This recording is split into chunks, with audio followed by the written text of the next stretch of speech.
अस्सलामुअलैकुम नाजरीन, Shaheen online channel में हम आप सबको खुश आमदीद कहते हैं। सवाल नंबर 1, वो कौन है जो सुबह से शाम तक सूरज की तरफ देखता रहता है? वीडियो अच्छी लगे तो लाइक करें और चैनल को सब्सक्राइब करें। तो जवाब है दोस्तों, सूरजमुखी का फूल। सवाल नंबर 2, वो कौन सी खेल हैं जो दुनिया में सबसे ज्यादा खेली जाती हैं?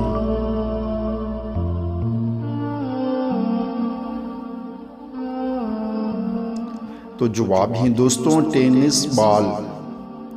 सवाल नंबर 3, ऐसी कौन सी चीज हैं जो बांधने के बाद भी चलती रहती हैं?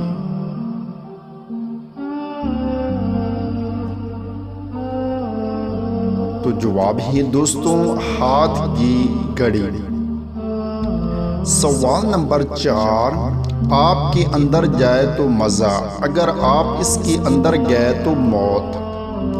ये एक बहुत ही इंटरेस्टिंग कॉमन सेंस क्वेश्चन है।